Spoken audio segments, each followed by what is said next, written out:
ಜನತಾ ಪಾರ್ಟಿಗೆ ಭಾರತೀಯ ಜನತಾ ಪಾರ್ಟಿಗೆ ಈ ದಿವಸ ಭಾರತೀಯ ಜನತಾ ಪಾರ್ಟಿ ವತಿಯಿಂದ ಏನು ಕಾಂಗ್ರೆಸ್ ಸರ್ಕಾರ ಮಹಿಳಾ ವಿರೋಧಿ ಆಗಿದ್ದನ್ನು ಖಂಡಿಸಿ 33% ರಿಸರ್ವೇಶನ್ ಖಂಡಿಸಿ ನಾವು ಹೋರಾಟ ಮಾಡಿದ್ದೀವಿ. ಇದು ಇಡೀ ರಾಜ್ಯಾದ್ಯಂತ ರಾಷ್ಟ್ರಾದ್ಯಂತ ಎಲ್ಲ ಕಡೆಗೂ ಭಾರತೀಯ ಜನತಾ ಪಾರ್ಟಿ ಮಾಡಿದೆ. ರಾಣೇಂದ್ರಲ್ಲಿ ನಾವು ಈಗ ಹಮ್ಮಿಕೊಂಡಿರತಕ್ಕಂಥ ಈ ಒಂದು ಕಾರ್ಯಕ್ರಮದಲ್ಲಿ ಹೋರಾಟದಲ್ಲಿ ಇರ್ತಕ್ಕಂಥ ಎರಡೂ ಮಂಡಲದ ಅಧ್ಯಕ್ಷರೇ ಮತ್ತು ಮಹಿಳಾ ಪದಾಧಿಕಾರಿಗಳೇ ಮತ್ತೆಲ್ಲ ಕಾರ್ಯಕರ್ತರು. ಮೊದಲನೇದಾಗಿ ಭಾರತೀಯ ಜನತಾ ಪಾರ್ಟಿ ಎಲ್ಲಕ್ಕೂ ಯಾವತ್ತೂ ಕೂಡ ಮಹಿಳೆಯರ ಪರವಾಗಿದೆ ಮತ್ತು ಮಹಿಳೆಯರಿಗೆ ಎಲ್ಲ ಸೌಲಭ್ಯಗಳನ್ನು ಕೊಟ್ಟಿದೆ.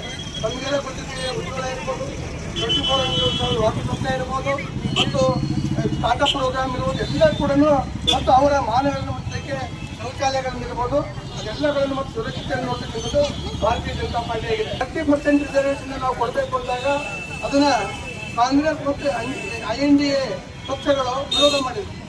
ಆದರೆ ಯಾವತ್ತೂ ಕೂಡ ರಾಜಕಾರಣಿಗಳು ಬರೀ ಭಾಷಣದಲ್ಲಿ ಹೇಳ್ತಕ್ಕಂಥದ್ದು ನಾವು ಮಹಿಳೆಯರಿಗೆ ಕೊಡ್ತೀವಿ ಅನ್ನೋದು ಆಗಬಾರ್ದು, ನಿಜ ಜೀವನದಲ್ಲಿ ಕೊಡ್ತಕ್ಕಂಥದ್ದು ಆಗಬೇಕು.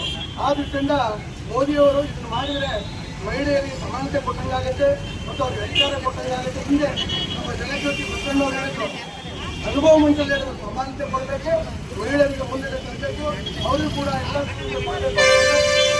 ಮೋದಿಯವರು ಮಾಡಿದ್ರೆ ಎಲ್ಲರೂ ಕೂಡ ನಾವು ಪ್ರೋತ್ಸಾಹಿಸಬೇಕು ಮತ್ತು ಅವ್ರಿಗೆ ಹೋರಾಟ ಮಾಡಬೇಕು.